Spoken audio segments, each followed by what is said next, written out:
Dando sequência, teremos agora o quinto painel, intitulado Ações Afirmativas nas Relações de Trabalho.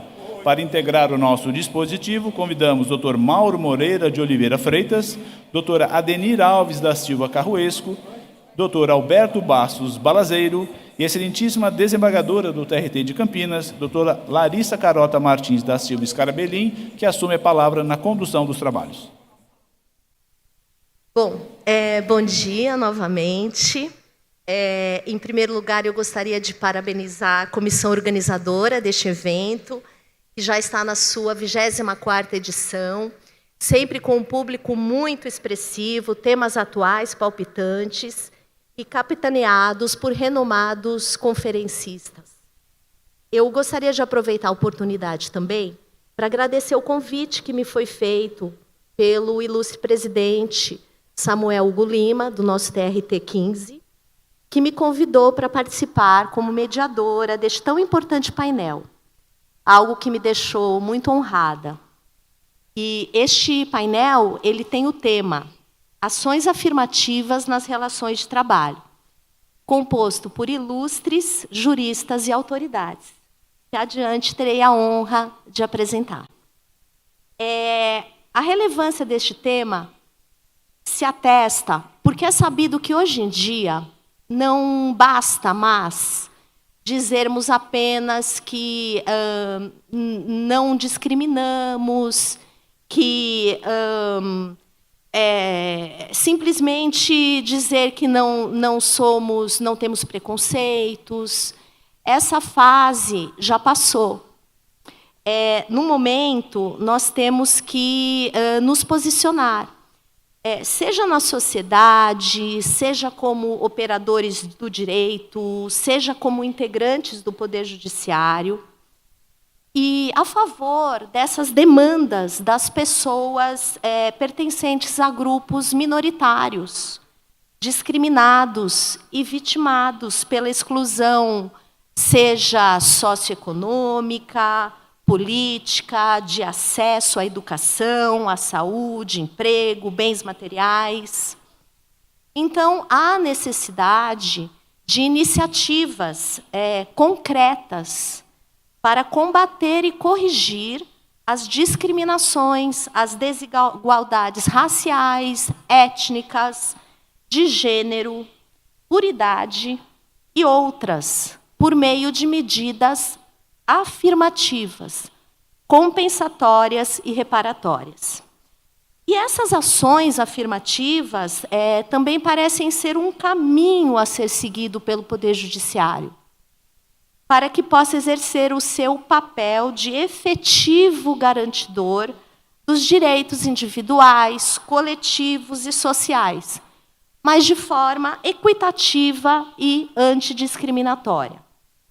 Sob a ótica do Judiciário, o CNJ já vem editando diversas resoluções, especialmente a 203, que dispõe sobre a reserva aos negros no âmbito do Poder Judiciário de 20% das vagas oferecidas nos concursos públicos para provimentos de cargos efetivos e de ingresso na magistratura.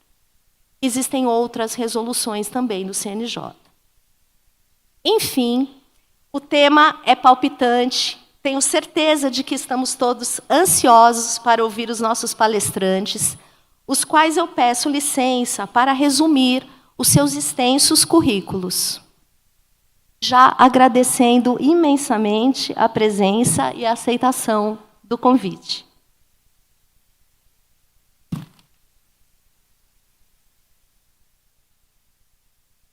Dr. Mauro Moreira de Oliveira Freitas, advogado, graduado em Ciências Jurídicas e Sociais pela PUC do Rio Grande do Sul, pós-graduado em Gestão Empresarial, com ênfase em Estratégia pela Fundação Getúlio Vargas, sócio titular do escritório Oliveira Freitas Advogados, especializado em Direito da Pessoa Idosa, presidente da Associação Brasileira do Cidadão Sênior, entidade representante da sociedade civil junto a conselhos dos direitos da pessoa idosa.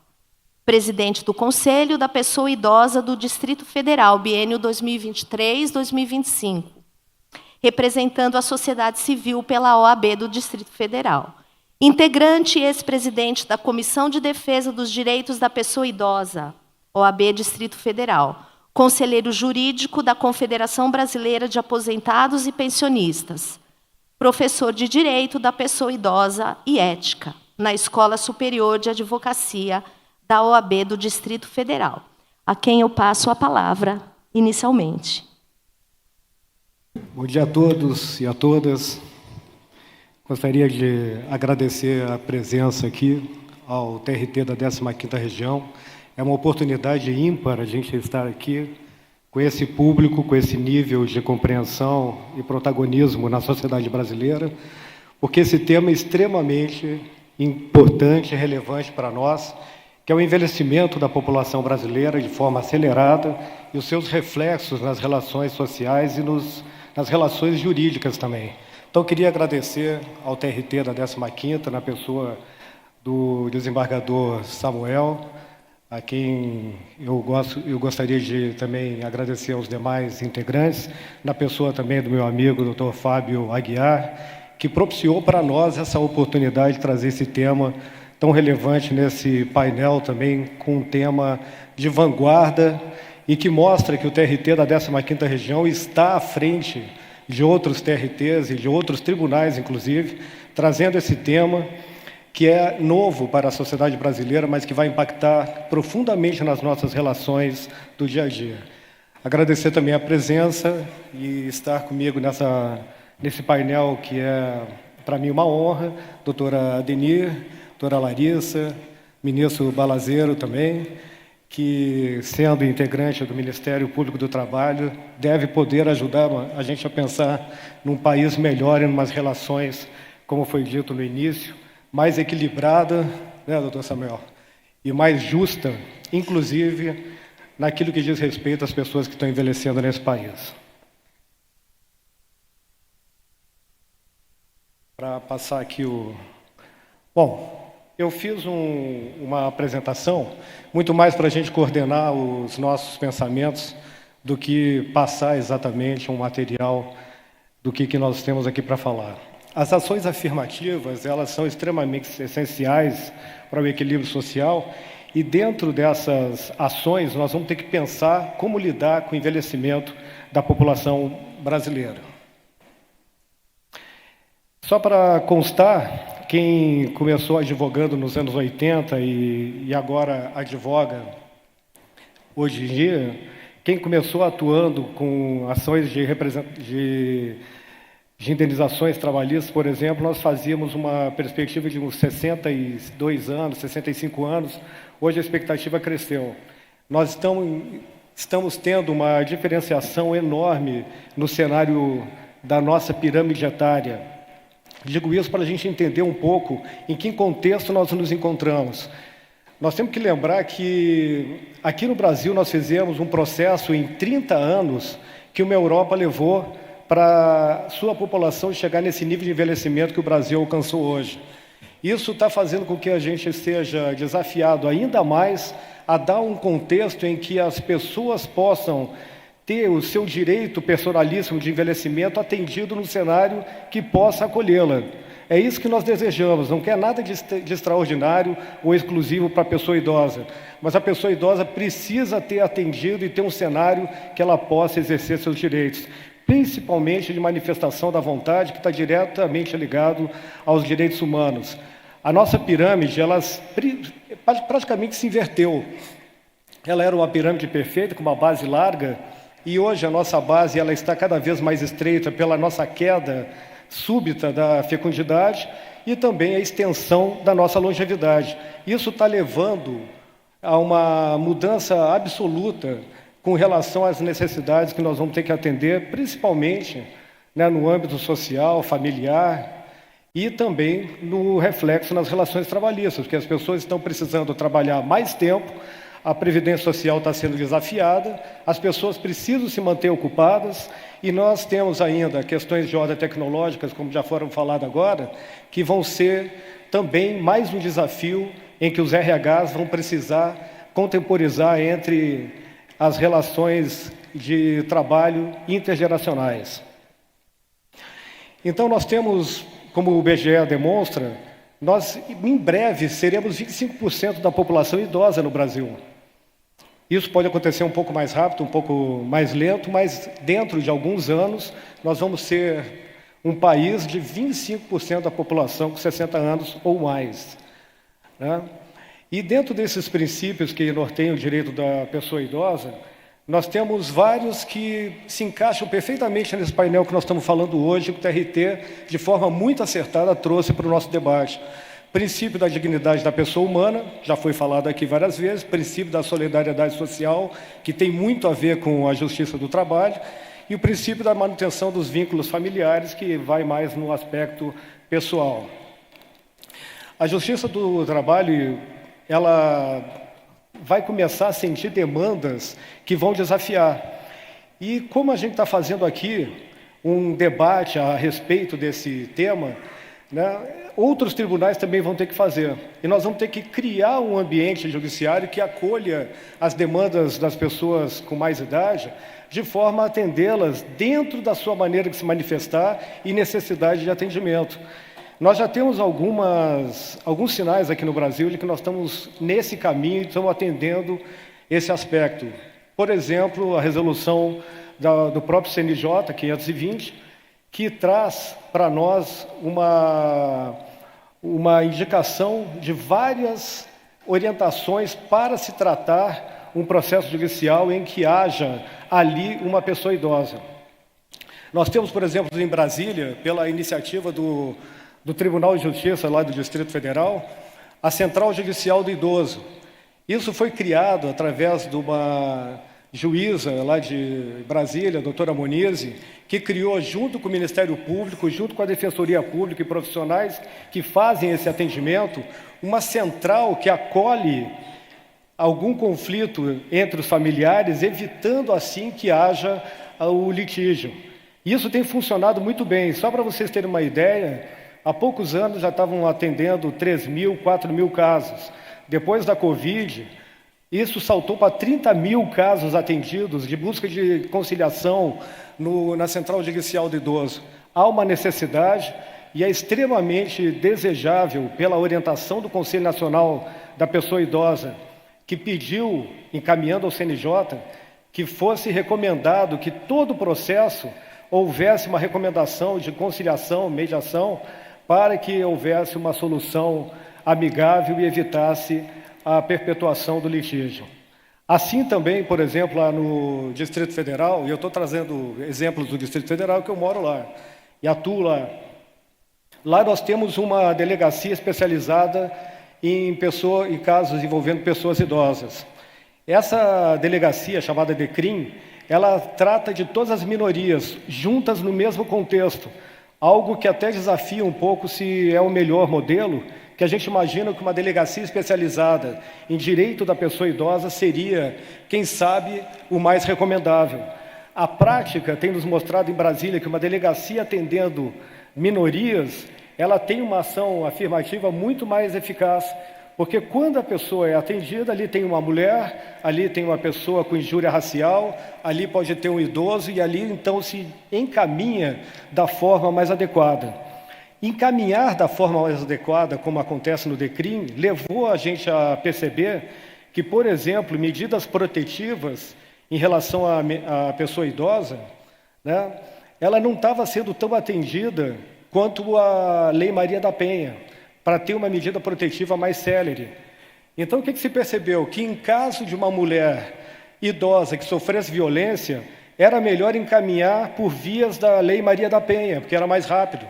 Então, hoje tem um projeto de lei, instigado pela delegada titular lá da DECRIM do Distrito Federal, um projeto de lei que deve entrar agora em vigor, que equivale a violência contra a pessoa idosa em ambiente domiciliar ao mesmo procedimento da Lei Maria da Penha. Isso vai fazer com que as medidas protetivas, que lá em Brasília pode-se conseguir de meia hora a 2 horas, né, sejam mais eficazes e possam, então, ter o efeito desejável. Os marcos legais, eu vou pedir licença para fazer aqui uma linha do tempo com relação à lei para a gente se posicionar. O marco legal do direito da pessoa idosa, né, é o Estatuto da Pessoa Idosa. Ela fez 20 anos no ano passado. Isso é uma lei muito recente, se a gente for pensar em termos de amadurecimento, aplicação da lei e geração de jurisprudência. Né? Mas da onde veio isso aí? Por que surgiu a ideia do Estatuto da Pessoa Idosa no país? Tudo começa como algo que já foi tratado aqui, que é os direitos humanos. Né? Os direitos humanos, em 1948, pela declaração, foi pela primeira vez que tratou do envelhecimento como um direito personalíssimo da pessoa, equivalendo a outros aspectos também para garantir dignidade humana. Esse aspecto impactou em várias convenções que levaram, inclusive, a influência na nossa Constituição de 88, que, em 1988, foi a primeira Constituição que tratou do envelhecimento como um direito a ser, inclusive, assegurado. Algo que não tinha antes. O direito da pessoa idosa era confundido com direitos para tratar e atender pessoas vulneráveis, principalmente no aspecto da Previdência Social.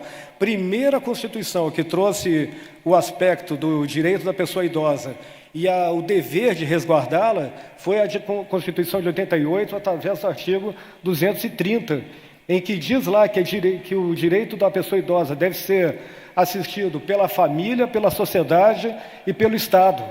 Ali na Constituição está expressamente previsto isso. Esse mesmo artigo, essa ideia, ela também refletiu na lei 8842 de 94, que é a Política Nacional da Pessoa Idosa. Essa lei, pela primeira vez, trouxe as diretrizes que norteiam o que o nosso Brasil quer em termos de políticas públicas voltadas à pessoa idosa, ao envelhecimento. Que, voltando, o nosso envelhecimento aqui está ligado diretamente à condição da pessoa se manifestar. Por isso, tão importante dar voz, dar atenção à manifestação de vontade da pessoa idosa, porque está ligado diretamente aos direitos humanos. Essa Política Nacional da Pessoa Idosa, ela influenciou o nosso Estatuto da Pessoa Idosa, em 2003, Lei 10.741, em que, de lá para cá, vem sendo aplicada e trazendo para nós alguma ideia do que se deseja em termos de política pública e também de resguardo do direito da pessoa idosa. Essa lei ela vem passando, inclusive, com proposituras de alguma alteração, principalmente na parte final, em que fala das punições pela violação do direito da pessoa idosa. Por exemplo, muita gente confunde etarismo aqui no Brasil como um crime em si. O etarismo, ou idadismo, como é chamado hoje, ele não é um crime em si, ele pode gerar injúria, difamação, em função de algum ataque à condição da pessoa. Mas ela passa a ser crime no momento que uma pessoa tem 60 anos ou mais e ela é, sim, alvo de discriminação. Aí, sim, implica na condição de ser crime pela previsão do que está no Estatuto da Pessoa Idosa. Então, hoje nós estamos com essa condição. Nós temos o Estatuto da Pessoa Idosa, temos alguns regramentos que falam do envelhecimento, tudo muito novo para nós. Nós estamos sendo impactados e instigados a pensar a respeito dos impactos do envelhecimento nas nossas relações, que isso está pegando na questão da família. Né? Nós temos uma geração hoje no Brasil chamada sanduíche, que é aquela geração que tem que cuidar dos filhos e tem que cuidar dos pais. Nós estamos sendo desafiados a saber o que fazer com os pais, né, quando nós temos que trabalhar, e uma instituição de longa permanência privada custa em torno de 8 mil, 10 mil, como é que nós vamos institucionalizar uma pessoa, ainda que ela queira, né? Como é que nós vamos fazer, então, para resguardar o direito de um atendimento adequado para uma pessoa idosa dentro de casa, se eu preciso de 3 cuidadores fazendo o rodízio e mais um folguista? Como é que eu vou fazer isso se hoje os filhos moram longe, famílias são pequenas e muitos lares são resididos por apenas um idoso? Isso é um ambiente que vai gerar uma relação de trabalho domiciliar, de doméstico e que nós vamos ter que voltar um pouco ao tempo das provas e como é que se fazia isso com relação ao direito envolvendo a empregada doméstica, o empregado doméstico, porque hoje se teve uma solução que se construiu ao longo do tempo, que as pessoas não têm como fazer e-social, fazer o controle de registro de horários de entrada e saída, fazer provas com relação à empregada doméstica. E eu não estou aqui criticando, estou dizendo que de fato acontece. Ninguém mais está buscando ter uma relação domiciliar com o empregado doméstico, está tendo diarista. Chega a terça, chega a quinta e assim nós não temos relação de trabalho. Mas isso não é possível numa ação de cuidador com relação aos pais, porque ele tem que ir todo dia. Então nós vamos ter uma condição imposta de uma condição de leis trabalhistas que não são simples, são complexas até por merecido resguardo do hipossuficiente que é o trabalhador, mas que vai impactar nas pessoas idosas. Como é que elas vão fazer isso? Nós vamos ter que pensar. Uma senhora de 83 anos, tratando com 2 cuidadores, mais jovens, muito mais dinâmicos e espertos para entrar, quem sabe, com uma ação até maliciosa, quem é que defende? Quando é que é o momento de pensar na Justiça do Trabalho e de termos algum tipo de resolução que trate de casos envolvendo pessoas idosas com algum tipo de ação ou mediação, uma conciliação prévia com um olhar mais de uma cultura gerontológica, que é o que nós vamos precisar do país? Porque eu quero lembrar aos senhores e senhoras que a gente tem um problema sério ao longo da longevidade, que é recorrente, que é a demenciação. Não é nada difícil da gente enxergar numa família que nós vemos a condição de alguém que vai perdendo a sua capacidade cognitiva. Então, uma senhora, um senhor que não quer acompanhamento, está morando sozinho, começa a ter algum tipo de deficiência na capacidade cognitiva, isso pode gerar o início de demenciação, que pode levar hipersexualidade. Hipersexualidade pode levar a um dano moral, assédio sexual.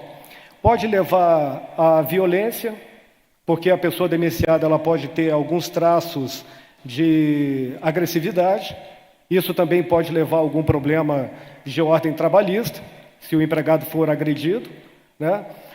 Ele pode esquecer ou não saber fazer todos os atendimentos do que diz respeito às ações envolvendo o direito do trabalho, então nós vamos ter esses problemas, e nós vamos ter que atendê-los. E aí eu pergunto, havendo uma ação trabalhista, que a gente vê ali sinais muito claros de abuso de direito, como eu já tive que defender uma senhora que mora sozinha aqui em São Paulo, uma ação de 237 mil contra ela, né? A gente sabia que aquilo ali era algo que se equiparava a um assédio financeiro. Essa ação, ela chegou ao ponto de fazer um acordo por 40 mil. Tem alguma coisa errada aí. Isso foi uma tentativa de extorquir uma pessoa que não estava plenamente nas suas condições e muito menos em pé de igualdade. Então, aonde está o hipossuficiente nessa condição? É o empregador nesse caso ou o empregado? Nós vamos ter que mudar um pouco o olhar quando recebermos uma ação trabalhista, aonde que está realmente o mais vulnerável, até para dar o equilíbrio que a gente estava falando aqui e a justiça. Como é que exatamente o mecanismo, eu ainda não tenho a fórmula exata, mas que nós vamos precisar, vamos. E aí, não é o caso do Ministério Público do Trabalho ter algum tipo de ação nesse tipo de ações com um valor um pouco exagerado e tendo em vista alguma jurimetria de tempo e valor para fazer uma proteção e afastar um assédio financeiro? Eu venho atendendo em outras áreas também o direito da pessoa idosa e a gente vê de forma recorrente pessoas sendo achacadas dos seus direitos. São várias formas das pessoas se tornarem vulneráveis quando ficam mais velhas, principalmente com pessoas que entram nas residências. Infelizmente acontece, gente. Tá? Nós estamos tendo vários casos de violência contra a pessoa idosa. 86% dos casos de violência contra a pessoa idosa acontece dentro da residência. 50% é envolvendo o filho. Isso a gente está vendo todo dia aumentando. E isso, tendo em vista que a pessoa idosa fica preponderantemente dentro da sua residência, vão gerar conflitos de ordem de direito trabalhista, envolvendo o direito da pessoa que vai fazer o trabalho de cuidador, o cuidador também até de home care, outras coisas que pode atender, é algo que nós vamos ter que pensar, e isso está dentro do tema que nós estamos falando, porque o envelhecimento é algo que a gente não pode evitar, mas a gente pode começar a pensar com ações, né, que realmente tragam soluções, uma forma de dar um maior conforto e segurança à sociedade. Nas partes da Justiça do Trabalho, né, a gente está falando aqui, nós temos vários problemas. Por exemplo, nós ainda não contamos com a regulamentação da profissão do cuidador. Nós não temos essa regra ainda. O cuidador de idoso ele é equiparável ao empregado doméstico e ponto, né? Essa questão do assédio financeiro é algo que vem se repetindo e crescendo muito. A gente vai ter que ter um olhar diferenciado também para isso, né? A vulnerabilidade contra a pessoa idosa, a discriminação, né? Tudo isso são coisas que o envelhecimento está levando a nós a um campo de desafio. E aí a gente entra num assunto que eu gostaria de dar o fechamento aqui com relação ao envelhecimento da população idosa de forma acelerada, né? Porque isso está acontecendo. No Rio Grande do Sul nós já temos mais avós do que netos. Se a gente perceber nas ruas, nós não vemos mais loja de brinquedo de criança, nem de roupinha de criança. A gente vê uma rua de farmácias, né? Isso é uma realidade. Isso está trazendo para nós um sinal de que, de fato, o cenário está mudando. E aí a gente começa a pensar como é que vão ser essas nossas ações trabalhistas, como é que vão ser operadas essas perícias, como é que vão ser o nível de atendimento, inclusive em audiências presenciais. Tudo isso vai ter que ser repensado e nós vamos ter que achar uma solução. Mas o etarismo, ou o chamado idadismo, que é uma terminologia que o pessoal tem usado mais, principalmente de Portugal, são essas condições em que nós vemos o impacto de quem envelhece nas relações de trabalho. Saindo agora da problemática do que vai ser levado à Justiça do Trabalho em função do envelhecimento, queria trazer aqui a questão da relação de trabalho com quem é envelhecido e o próprio mercado. Então, o etarismo, ele é esse preconceito, essa dificuldade de encontrarmos, a partir dos 40, 50, 60 anos, o mercado de trabalho aberto para uma possibilidade. E o etarismo acontece no ambiente de trabalho em 3 níveis básicos. Na hora do recrutamento, nas relações mesmo, na constância, porque as oportunidades têm que ser a mesma, tendo em vista a condição física, né, da pessoa para algumas atividades, como, obviamente, para corpo de bombeiro, bombeiros mesmo para atuar em edifícios, qualquer atividade militar, policial que exija a condição física é uma situação. Agora, o aspecto de competência, conhecimento, não pode ser barrado ou ter algum trabalhador diminuído em relação à sua idade. Então, isso é um problema, vão gerar esses pedidos, esses conflitos, principalmente na ordem de dano moral. E com relação à dispensa também, que os senhores já devem ter aqui conhecimento de várias jurisprudências, principalmente no que diz respeito às dispensas horizontais, quando se fazem aqueles planos de demissão em conjunto, em quantidade, dependendo da situação, da como ela é conduzida, pode sim gerar uma percepção de preconceito ali, né, de descarte de pessoas com mais idade, e isso vai gerar problemas sem dúvida. Hoje, 26% da população brasileira tem mais de 50 anos, tá? Mas até 2040, que é daqui a pouco, 57% da força de trabalho terá mais de 45. Então, vocês imaginem como é que vai ficar essa condição para nós. Nós vamos ter que ter ações afirmativas para que a gente possa continuar no mercado de trabalho sem nenhum tipo de preconceito, né, e que a gente possa realmente desenvolver uma atividade, porque nós vamos precisar isso em termos de manutenção da nossa qualidade de vida, de participação em propósito de vida e manutenção também de finanças. Porque a Previdência Social, obviamente, não vai atender a todos e a todas. Com relação às empresas também, aqui no Brasil, nós fazendo pesquisa, a gente descobre que elas ainda têm uma percepção etarista. Tá? Eles não têm uma percepção assim de contratar, ser instigada a trazer pessoas sêniores. Pelo contrário, há uma dificuldade nesse sentido, e os RHs, às vezes, são levados a esse pensamento, como, por exemplo, uma condição que pode levar um etarismo por um contexto que são os planos de saúde. Os planos de saúde, a gente sabe que hoje são uma das principais fontes de atração de mão de obra qualificada. Mas se a gente contrata muitas pessoas sênior numa atividade qualquer, fabril, que seja, o que acontece? A sinistralidade do plano aumenta pela utilização do plano. E essa sinistralidade aumentando, aumenta a condição do valor do plano, que aí a empresa é obrigada ou pagar a mais ou ir para um plano que não seja tão atrativo assim em termos de mercado.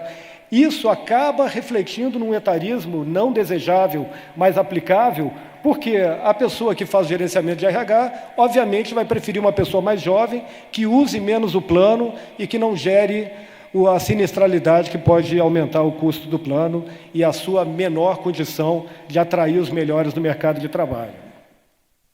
Algumas pesquisas eu sugiro para vocês no site do Mature, traz essas condições como diversidade, equidade e inclusão são esquecidas, né? Principalmente a condição da pessoa idosa, 45% das empresas levam isso em consideração. Né? Contar com força de trabalho também, gente, tem vantagens. 48% destacou o ganho da experiência e melhoria na gestão de conhecimento.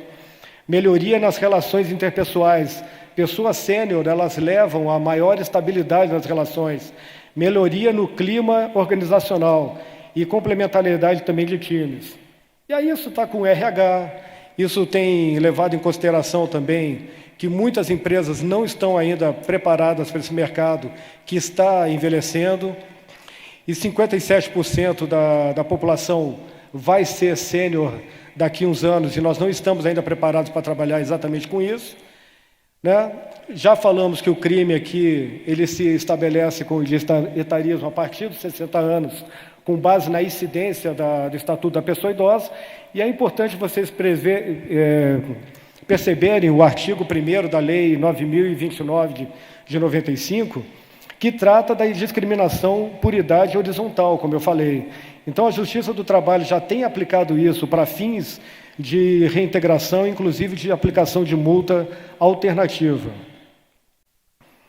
Então, todas essas questões estão levando a jurisprudências, estão alterando o nosso cenário em termos de justiça do trabalho. Nós vamos ter que repensar isso aí. Vai ser uma necessidade enorme para que a gente faça uma avaliação de quem é o responsável, quem é o mais vulnerável, principalmente uma questão que eu gostaria de ressaltar, a execução das condenações na Justiça do Trabalho. Quem é que está arcando, por exemplo, com as ações envolvendo o cuidador da pessoa idosa?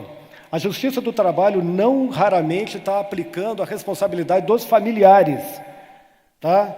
Então, isso é uma coisa que tem que saber se defender e defender muito bem, porque se o familiar estiver envolvido diretamente na condução das atividades do cuidador, na contratação, no pagamento, ainda que more em outro estado, ele está sujeito a ser condenado a arcar com os débitos trabalhistas de uma eventual condenação na Justiça do Trabalho.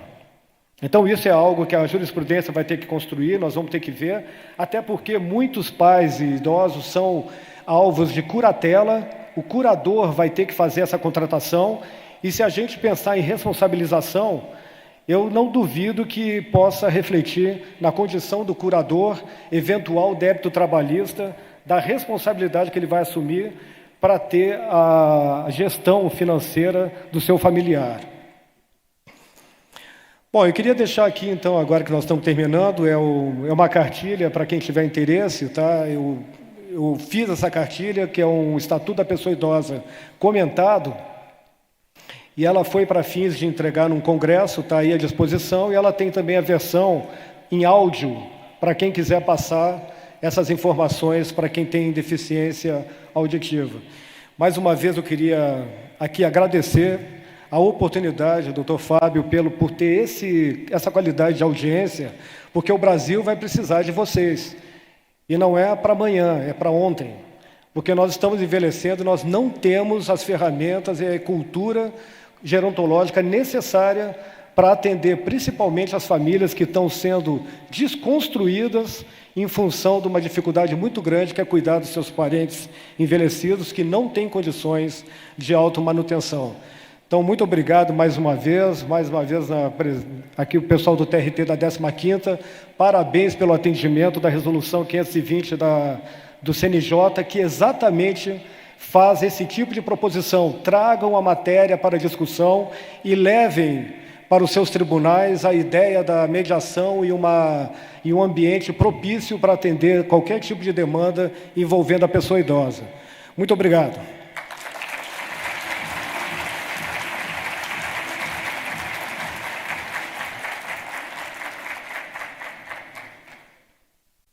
Muito bem, eu parabenizo o Dr. Mauro pelo brilhantismo da palestra. Tocou em temas muito sensíveis, muito delicados, e eu tenho certeza de que todos aqui sabem dessa questão da inversão da pirâmide, da etária, né, da extensão da longevidade, mas quando ouvimos palavras de alguém tão inserido, né, nessa realidade, tão preparado para essas questões, é claro que nós ficamos assim bastante preocupados com essa situação, porque sabemos como é o mercado de trabalho, né, no Brasil, como que o mercado de trabalho encara essa mão de obra a partir dos 40 anos de idade, tá certo? Qual é a dificuldade nos planos de saúde para essas pessoas idosas, né, estarem inseridas, e como a perspectiva que o Dr. Mauro, né, eu acho que fez toda a sua palestra, essa perspectiva dos direitos humanos, focando especificamente nos direitos das pessoas idosas, como isso atualmente é importante, se a gente fizer até um paralelo com alguns países. Dias atrás eu ouvi uma notícia muito interessante, que o Canadá estava incentivando a ida de estrangeiros, daria a cidadania a estrangeiros que se dispusessem a cuidar de idosos, a trabalhar com as pessoas idosas. Então, isso me chamou muita atenção, me tocou, porque a gente sabe também em outros países como as pessoas idosas estão inseridas no mercado de trabalho, né? Tem países assim que chamam muita atenção, né? Em relação a isso, você vê muitos idosos trabalhando em diversas atividades.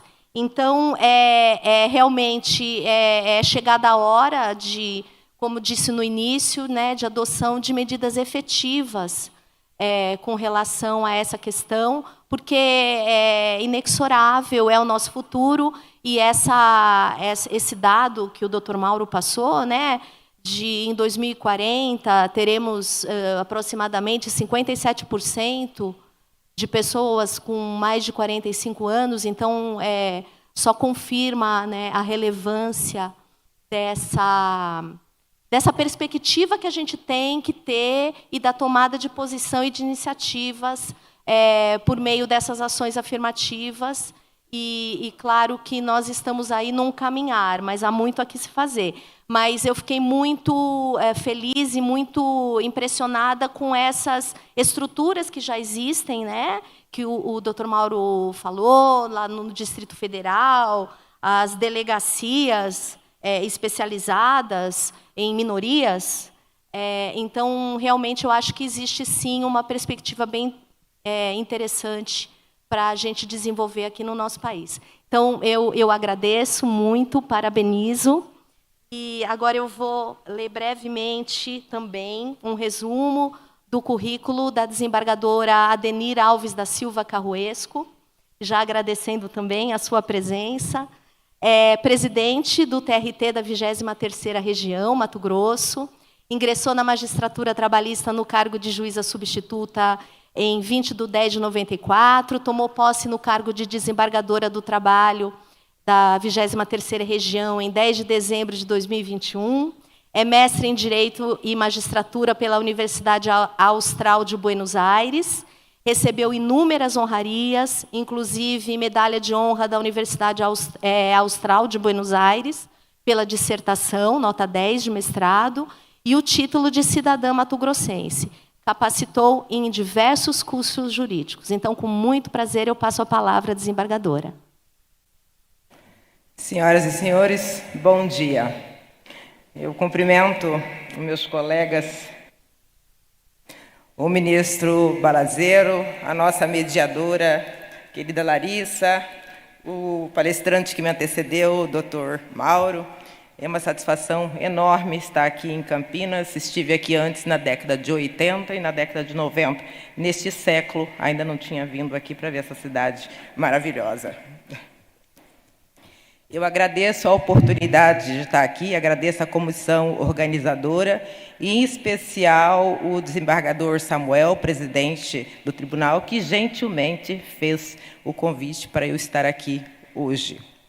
E eu devo dizer aos senhores que o convite a mim feito muito mais se deve ao meu lugar de fala do que à minha bagagem acadêmica. Eu nasci num país que a gente sabe é racista e preconceituoso. Eu nasci mulher, nasci preta, família pobre, e nasci na década de 60, portanto, estou entrando para mais uma minoria, que é a minoria dos idosos. Quando a gente fala em lugar de fala, é um conceito muito importante, porque revela as nossas experiências, as nossas vivências. Muitas das coisas que a mulher percebe e que vê, passa despercebida pelo homem. Da mesma forma, muitas das coisas que a pessoa negra vê e percebe, passa despercebido pelo branco. Eu estou hospedada num maravilhoso hotel, que é o Royal Palm, e hoje, no café da manhã, eu percebi que eu era a única preta sentada tomando café. E a outra preta que tinha era uma que estava servindo as mesas. Talvez eu tenha sido a única que percebeu essa particularidade. Daí a importância do lugar de fala para tratar dos diversos temas que envolvem a complexa sociedade brasileira. Eu entrei no serviço público na década de 80, muito nova, porque eu fui rejeitada em uma vaga para atendente bancária. Porque, e até o meu antecessor aqui mencionou da beleza das bancárias, acho que do Bradesco, né, que ele mencionou antes. Pois bem, eu fui rejeitada para a vaga porque eu não preenchia um dos requisitos essenciais e que constava expressamente no anúncio de emprego. Precisa-se de pessoa de boa aparência. Basta lembrarmos que na década de 50, mais precisamente em 1951, foi editada a Lei 1390, que trouxe previsões expressas sobre o acesso ao trabalho e emprego, estabelecendo uma pena de prisão de 3 meses a 1 ano para os casos de restrição ao acesso ao trabalho em razão de raça e cor. Naquela época, era muito comum constar dos anúncios: não se aceitam pessoas de cor. E, após essa lei, mudou e veio com uma nova roupagem, a não acessibilidade para as pessoas negras aos empregos. E aí passou a constar a seguinte frase: precisa-se de pessoa de boa aparência. E, evidentemente, o negro não tinha boa aparência para a sociedade brasileira. Pois bem, eu entrei na magistratura do trabalho em 1994. E, naquele ano, ainda havia anúncios no jornal: precisa-se de pessoa de boa aparência. Me lembro que, em Cuiabá, naquele ano, houve uma ação do Ministério Público para combater esse tipo de anúncio em jornais. Estamos falando da década de 90. E, inclusive, quando eu tomei posse no cargo de juíza, eu aluguei um apartamento em Cuiabá, e quando eu cheguei, quando eu entrei no elevador, um dos moradores me perguntou: a senhora veio para fazer a faxina no apartamento 203? E eu respondi: não, eu vim para fazer a faxina no outro apartamento. E eu deixei para que ele mesmo descobrisse depois que eu não era a faxineira por ele contratada. Pois bem, dentro desse meu lugar de fala, dessa contextualização, eu venho aqui falar com vocês sobre o tema das ações afirmativas nas relações de trabalho. Segundo Rui Barbosa, a verdadeira sabedoria não está no acúmulo de informações, no acúmulo de conhecimentos. Até porque, hoje, na era da informação, vocês têm essas informações, esses conhecimentos nas redes sociais, em todos os lugares, né? Segundo ele, a verdadeira sabedoria está nas próprias ideias, nascidas da profunda reflexão que se faz sobre tudo que se aprende. Então, a minha proposta aqui, desse bate-papo, não chamo de palestra, eu chamo de bate-papo, é trazer à reflexão esse tema das ações afirmativas, para que cada um produza a sua própria ideia. Pois bem, e quando eu falo de ações afirmativas, eu gosto de fazer um pequeno exercício.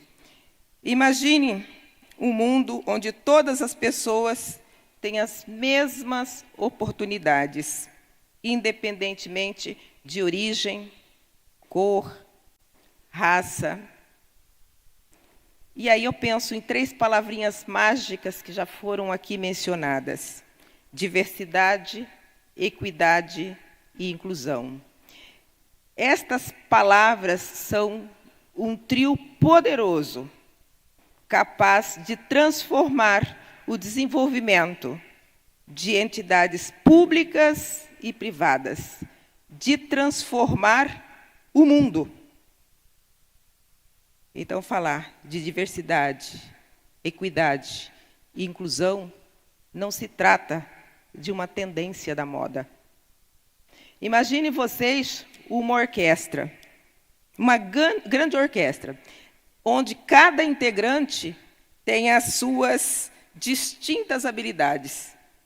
E imagina cada um aproveitado em seu máximo potencial, todos numa sinfonia afinada e harmônica. Isso é a perfeição. Essa é a sociedade ideal com a qual sonhamos.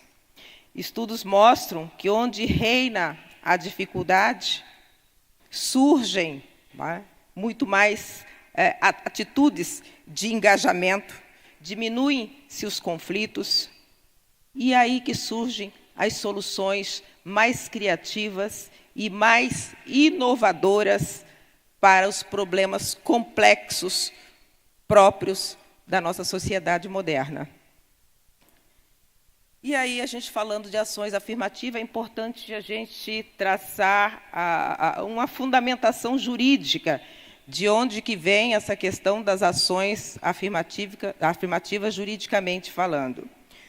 No contexto internacional, a Declaração Internacional dos Direitos Humanos prevê no seu artigo 7º: todos são iguais perante a lei e têm direito, sem qualquer distinção, à igual proteção da lei. Todos têm direito à igual proteção contra qualquer discriminação que viole a presente declaração e contra qualquer incitamento a tal discriminação. No contexto interno, A Constituição Federal prevê no artigo 3º. Constituem objetivos fundamentais da República Federativa do Brasil: construir uma sociedade livre, justa e solidária, erradicar a pobreza e a marginalização e reduzir as desigualdades sociais e regionais, promover o bem de todos, sem preconceitos de origem, raça, sexo, cor, idade ou quaisquer outras formas de discriminação. Então, a origem dessas ações afirmativas está justamente no princípio da igualdade, proclamado tanto na Declaração Universal dos Direitos Humanos como na Constituição Federal Brasileira. E este tema de ações afirmativas do princípio da igualdade nos remete à transcrição de um pequeno trecho da oração aos moços, discurso que Rui Barbosa preparou em 1921. E ele dizia o seguinte: a regra da igualdade não consiste senão em aquinhoar desigualmente aos desiguais, na medida em que se desigualam. Nessa desigualdade social, proporcionada à desigualdade natural, é que se acha a verdadeira lei da igualdade. E com essa inspiração, eu trago aqui um conceito do que seriam as ações afirmativas. São um conjunto de medidas de caráter temporário destinadas a favorecer determinadas pessoas ou grupo de pessoas, com o objetivo de eliminar ou reduzir as desigualdades sociais, culturais ou econômicas que as afetam, bem como garantir que grupos subrepresentados, normalmente aqueles que foram discriminados, tenham uma maior representatividade. E a nossa Constituição Federal, como nós sabemos, ela traz valores, princípios e regras. E na interpretação constitucional, nós temos que levar em consideração o caráter deôntico dos princípios, ou seja, eles são autoaplicáveis e de observância obrigatória, não dependendo de qualquer complementação legislativa. Ou como disse o filósofo jurista Robert Alexis, eles são os princípios mandados de otimização, ou seja, implica na imposição constitucional de maior aplicabilidade possível. Daí a necessidade de se implementar políticas afirmativas. Portanto, implementar políticas afirmativas não depende da vontade política do governante de plantão, mas sim de uma obrigação, de uma imposição constitucional. No livro comemorativo dos 70 anos de instalação da Justiça do Trabalho no Brasil, coordenado pela Comissão de Documentação do TST, é relatado o caso do senhor Orozimbo Antônio. Ele ele era uma pessoa pobre, viúvo, tinha uma filha.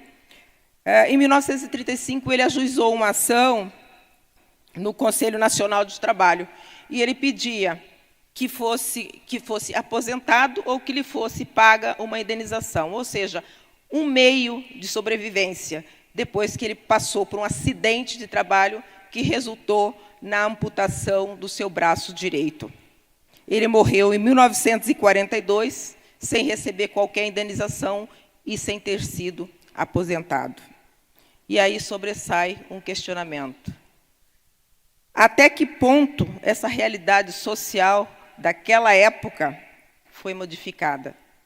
E eu faço essa pergunta principalmente porque nós vemos na nossa sociedade de hoje, né, o que nós chamamos de empreendedores que, conduzindo a sua bicicleta e trabalham por meio de aplicativo, sem qualquer proteção previdenciária, sem qualquer proteção do direito do trabalho.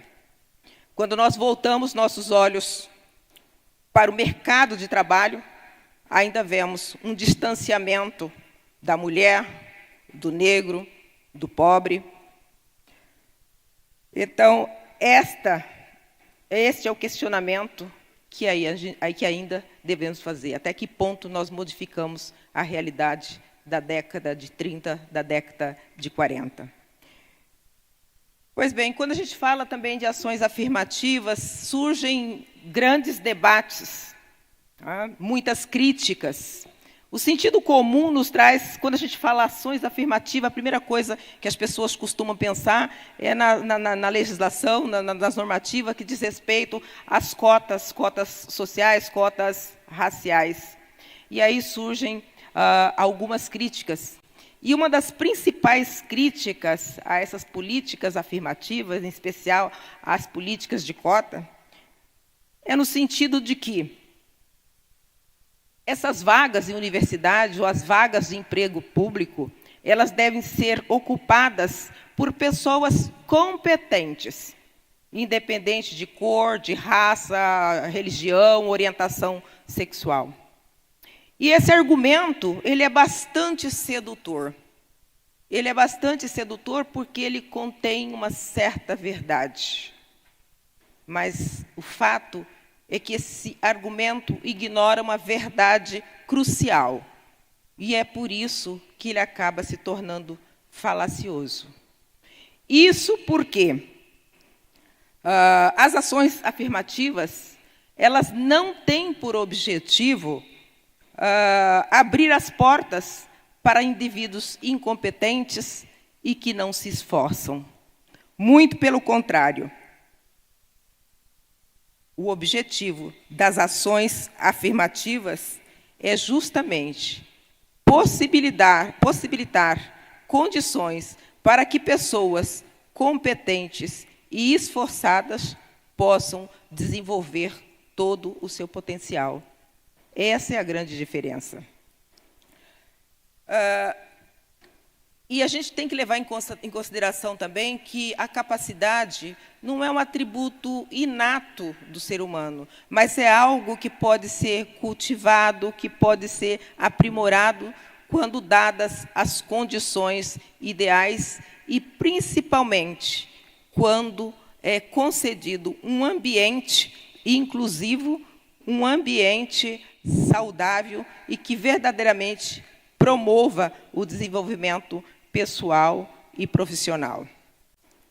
Eu gosto sempre, quando faço uma fala sobre ações afirmativas, deixar claro que, na minha percepção, do meu lugar de fala, que eu coloquei desde o princípio, eu defendo a igualdade de oportunidade, mas nunca privilégios injustificados ou desarrazoados.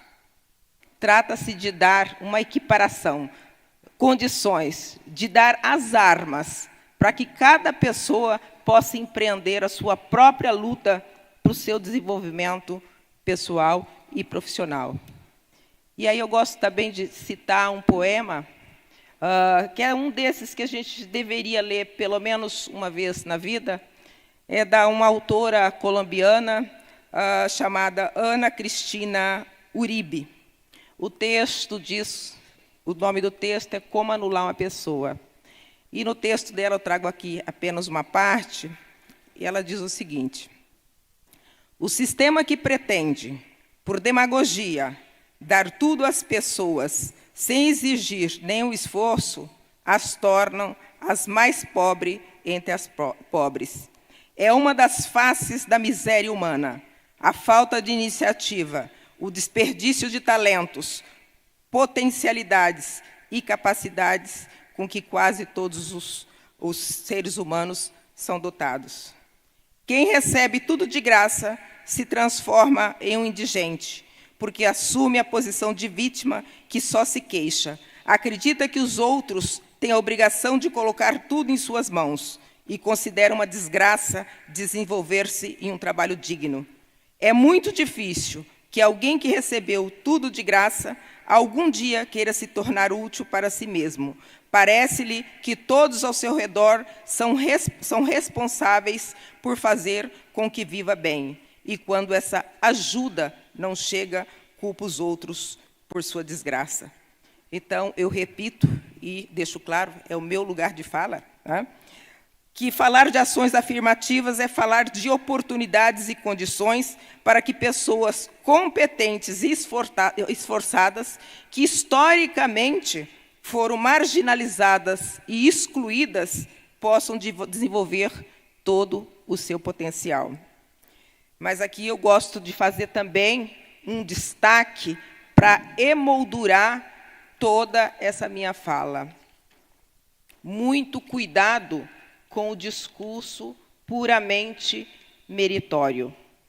Muitas das vezes, mesmo que se conceda uma igualdade material entre as pessoas, né, com desnível social ou desnível racial ou de gênero, mesmo assim não se consegue o objetivo desejado. Porque é preciso levar em consideração outros capitais que não o material.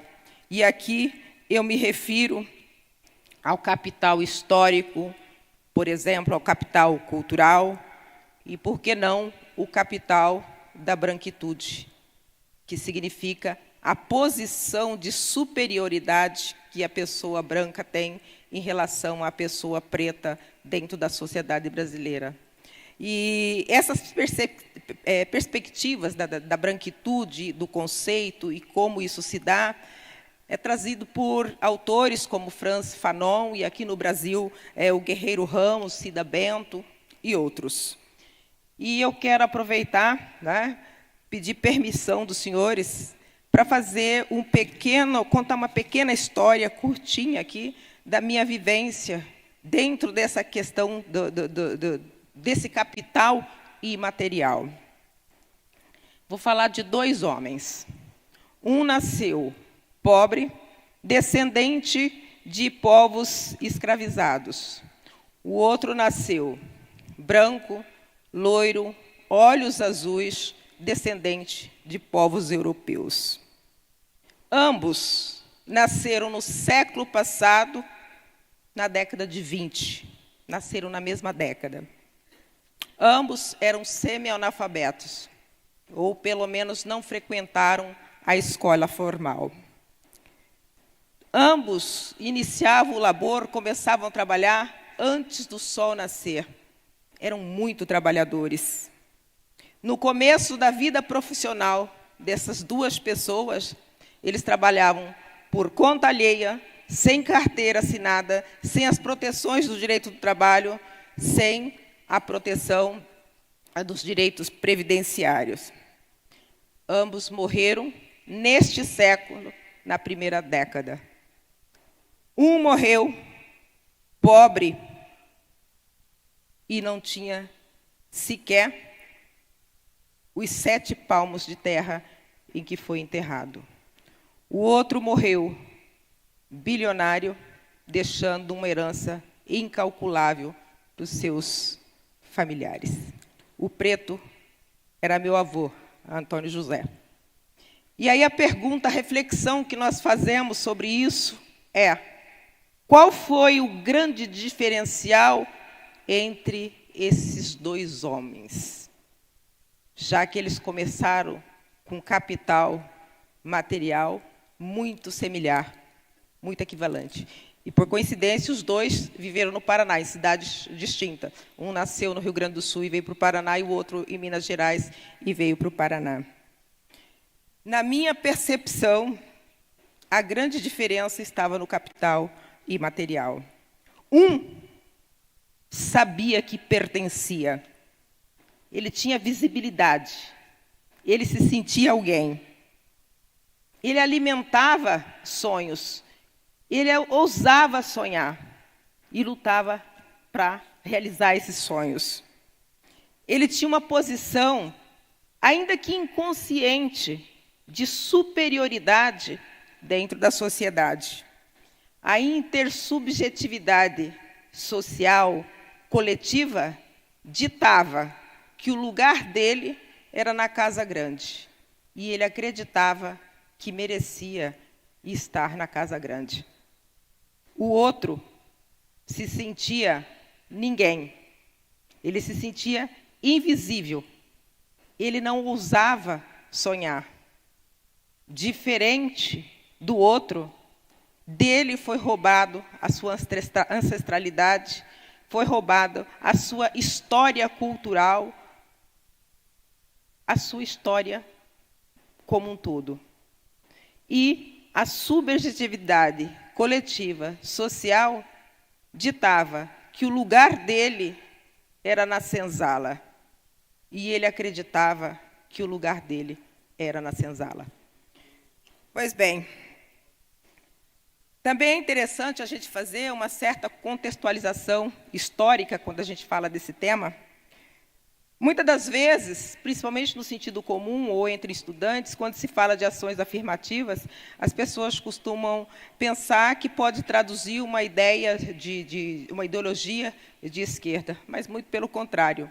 A gênese das ações afirmativas está muito ligada à história norte-americana, que é um país, sabemos, capitalista, principalmente na época, né, liberal, e na época com forte viés de direita. Desde os primeiros passos da Associação Nacional para o Progresso das Pessoas de Cor nos Estados Unidos, até o julgamento do famoso caso Oliver Brown versus Board of Education, foi uma trajetória de muito progresso. O julgamento daquela questão, daquele caso na corte americana, não só modificou toda a questão do educacional, porque se dizia, era sobre a segregação nas escolas, mas firmou as bases para as ações afirmativas de gênero, de orientação sexual e tudo mais. E aquela decisão foi muito importante também, porque ela colocou em evidência, colocou em relevo uma questão muito importante, que é a importância dos muitos saberes para decidir os casos mais complexos.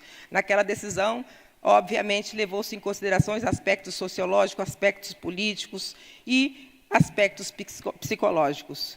Naquela decisão, um estudo foi fundamental para a decisão da Suprema Corte Americana, que foi o estudo o estudo das bonecas, o experimento das bonecas, que muitos de vocês já devem ter visto até nas redes sociais, né? Mas o primeiro estudo foi feito lá e conduzido por Kenneth e Mamie Clark, que eram duas negras. E esse estudo consistia em entregar bonecas negras e bonecas brancas para as crianças, e percebia-se quase invariavelmente as crianças escolhiam as bonecas brancas. Por quê? Para as crianças, inclusive as crianças negras, a boneca branca representava a beleza, representava o que era bom. Quando se falava para as crianças, né, do conto de fada, era uma vez uma linda princesa, obviamente, e isso na cabeça tanto das crianças brancas quanto das crianças negras, se era uma linda princesa, obviamente que a princesa era branca. Então, este caso, né, esse estudo mostrou os efeitos prejudiciais da segregação na autoestima das crianças negras, na percepção que a pessoa tem de valor de si mesmo, na percepção que a pessoa tem da sua capacidade. E isso muito se desenvolve, principalmente até os 8 anos de idade, tá? E depois disso é muito difícil você transformar essa realidade, essa percepção. E eu falo com vocês desse tema racial, e o nosso painel fala de ações afirmativas no sentido geral. E por que eu trago a questão racial? É porque a questão racial ela é transversal, e ela perpassa, ela atravessa todos os outros tipos de discriminação que nós temos, em especial, estou falando aqui da sociedade brasileira. Basta a gente dizer que, no Brasil, pretos são maioria na pobreza, maioria nos cárceres, maioria em subemprego, maioria entre aqueles que são resgatados de trabalho análogo de escravo, maioria entre os explorados no trabalho infantil. E quando a gente fala de discriminação de gênero, as mulheres pretas são as mais discriminadas.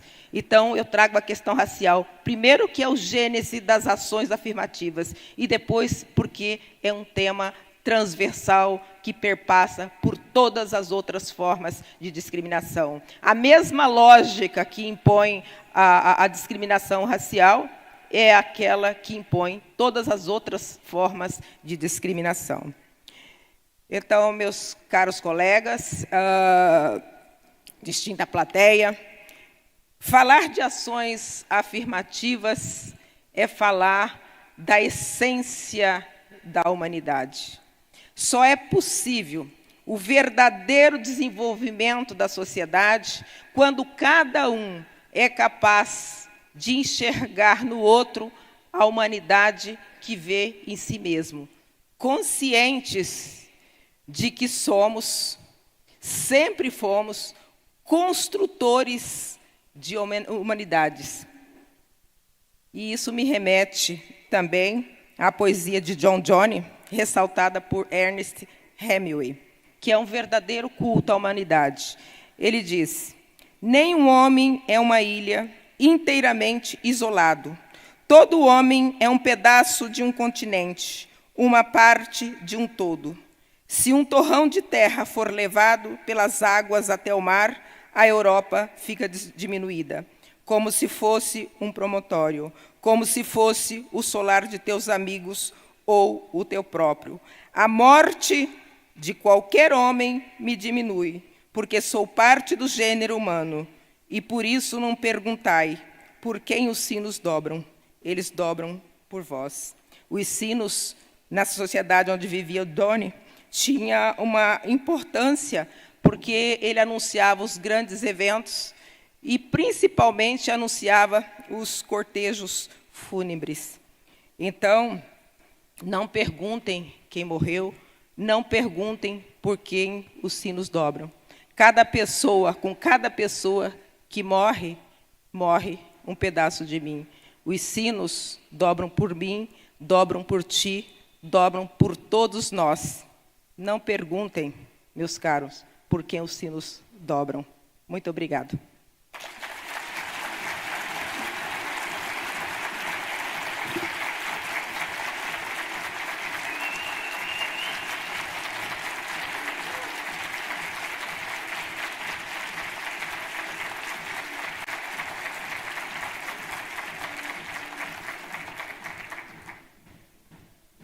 Bom, eu gostaria de parabenizar a desembargadora Denire pelo brilhantismo da palestra.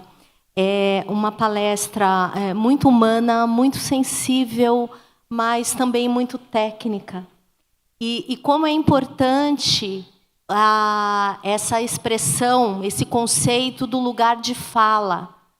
Como isso tem que ser muito ressaltado num mundo digital, em que todo mundo fala tudo, né? Parece que todo mundo sabe falar sobre tudo, sobre todos os assuntos, e como é importante detectarmos exatamente quem está falando, qual é o lugar de fala desta pessoa que está falando, que está passando essas informações, que está passando os sentimentos dela, para que a gente possa efetivamente detectar qual a necessidade, qual a dificuldade dessa pessoa, no caso das minorias, dos discriminados, para que possam ser elaboradas políticas tendentes a minorar, a reduzir essa discriminação. Agora, quando a desembargadora fala, e falou muito bem, em competência, em mérito, isso é absolutamente imprescindível e define muito, porque o que a gente mais ouve hoje em dia é que, mas e o mérito? Tem que conseguir, tem que chegar quem tem mérito, tem que vencer quem tem mérito. Sim, mas desde que estejam nas mesmas condições, como ela bem disse, desde que tenham as mesmas armas para lutar. Agora, o que mais me chama a atenção, e absolutamente corretamente o que a desembargadora pontuou, é a questão do que muitas vezes, ou melhor dizendo, normalmente isso não é suficiente ter as mesmas armas.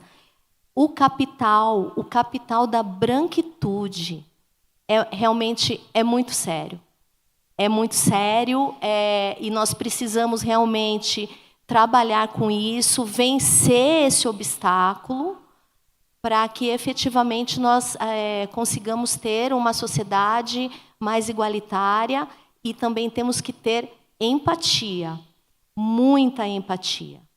Então, eu parabenizo imensamente a desembargadora Denir pelo brilhantismo da palestra, e agora eu vou passar a ler um breve resumo também do ministro Alberto Bastos Balazeiro, a quem eu imensamente agradeço também a presença.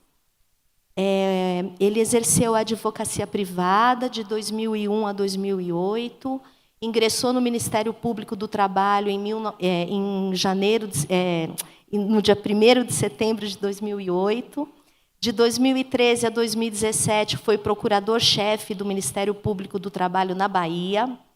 Em 22 de agosto de 2019, tomou posse como Procurador-Geral do Trabalho para o biênio 2019-2021, período em que também foi presidente do Conselho Superior do Ministério Público do Trabalho. Em 21 de julho de 2021, tomou posse como ministro do Tribunal Superior do Trabalho.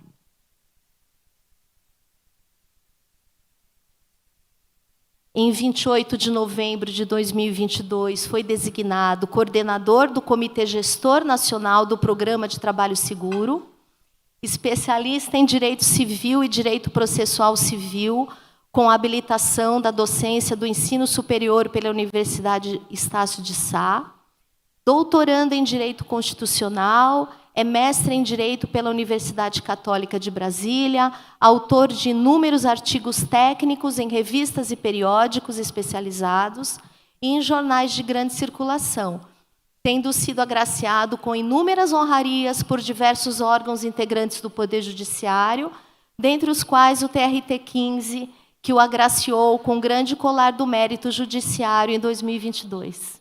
Então, muito obrigada pela presença. Passo a palavra ao ministro Balazeiro. Bom dia, quase boa tarde a todas e a todos. Queria inicialmente cumprimentar o desembargador Samuel, que nos fez esse honroso convite, nos proporcionou essa vinda em seu nome, os colegas, desembargadores, magistrados do Tribunal 15ª Região. Queria cumprimentar nossos colegas de mesa, nossa presidente, desembargadora Larissa, desembargadora Denir, presidente do Tribunal Regional do Trabalho da 23ª Região, estimado amigo advogado Dr. Mauro, que fez uma palestra que eu até relatava há pouco, que eu vivi uma experiência como advogado, na condição de advogado, de defender um idoso, vítima também de uma absurda tentativa de extorsão. Então, a sua fala também me trouxe essa realidade. Estimados colegas que comparecem aqui ao Congresso, já é a segunda ou terceira vez que eu venho, eu até me recordava do shopping, desembargador Samuel. Aqui eu perguntei, o shopping no teatro, perdão. Eu estive ainda na condição de Procurador-Geral do Trabalho. É com grande honra que eu venho até aqui tratar desse tema. Quase que a minha fala, ao final, é uma síntese das exposições que me antecederam.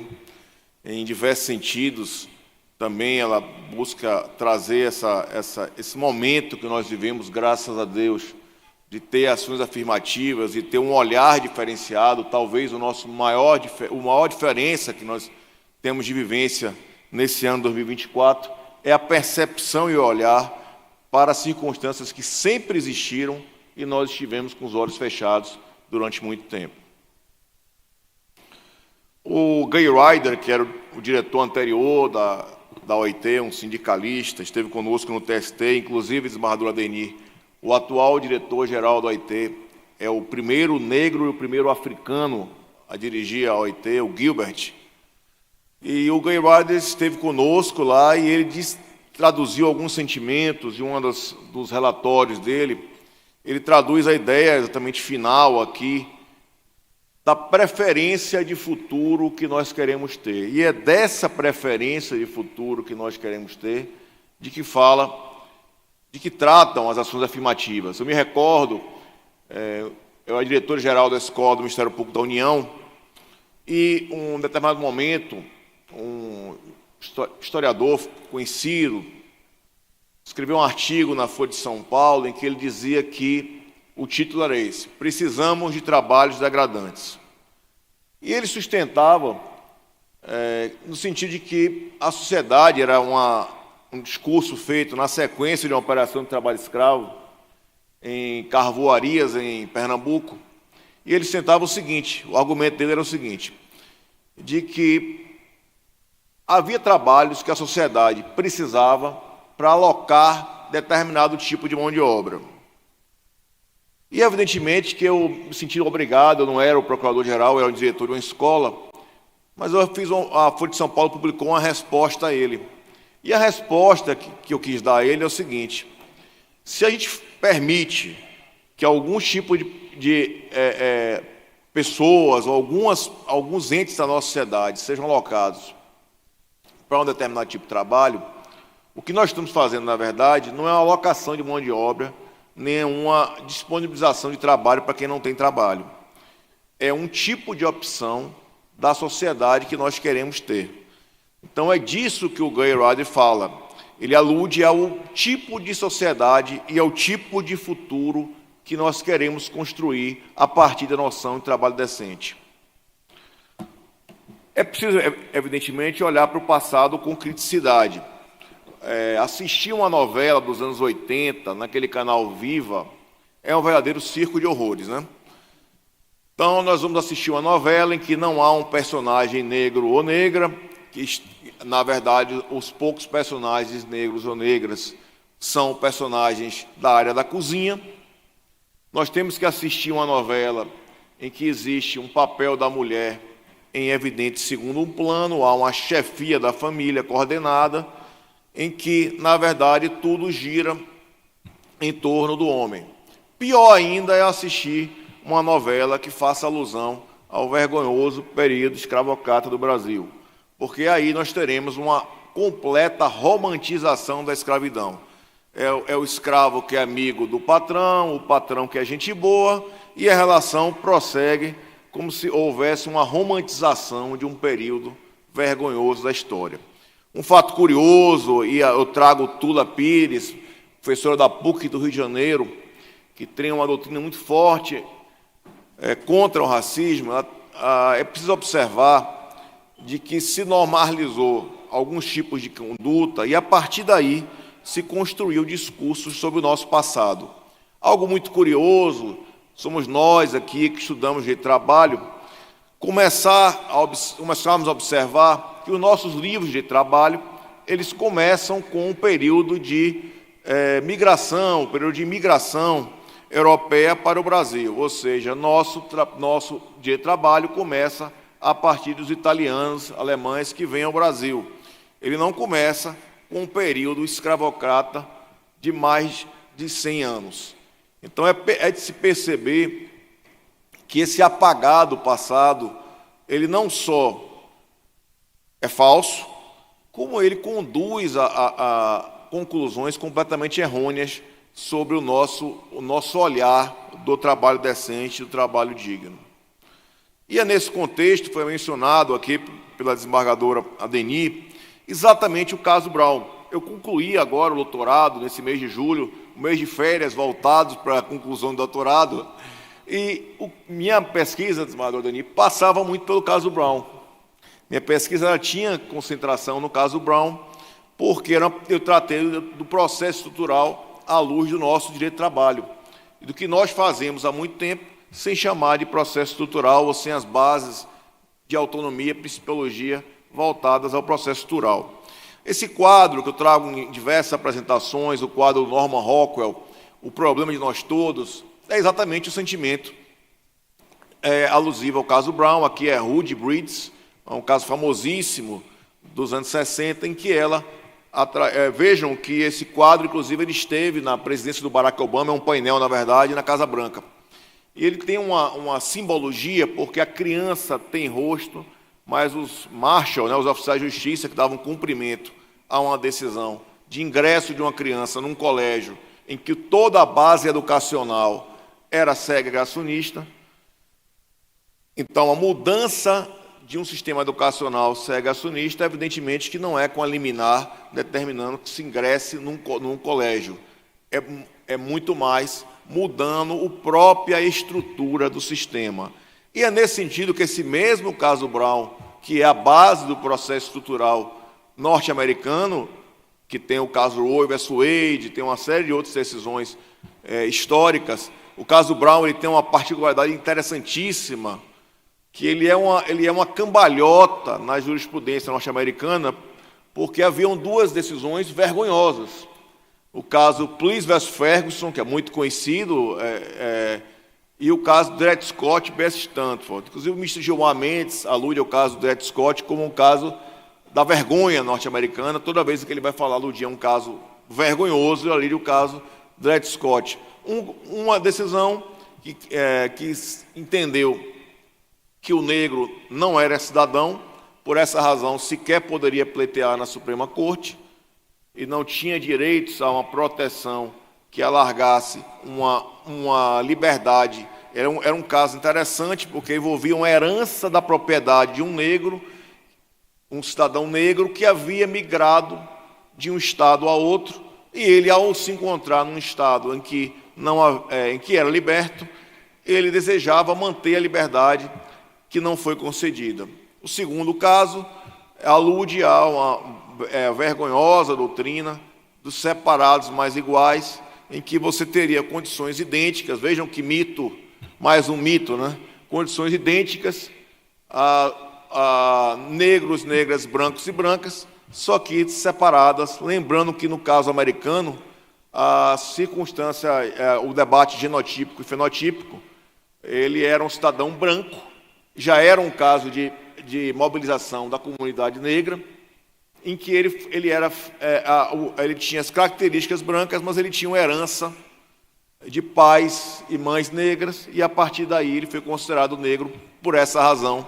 Ele não pôde ficar no mesmo vagão de trem que os brancos e brancas. Vejam o caso Brown, que representa uma mudança completa na jurisprudência, a partir da Corte Warren, que é uma mudança de progressividade de direitos sociais, que reconhece a mudança de estrutura. E é esse caso Brown que estrutura também as ações afirmativas, na ideia de que é preciso se contemplar medidas de acesso e opções educacionais de saúde, educação, habitação, para corrigir ou aplanar as distorções históricas decorrentes de uma estruturação social baseada na discriminação. A base teórica começa por aí e, no nosso caso brasileiro, a ideia de ações afirmativas para poder não repetir as condutas é uma ideia que trata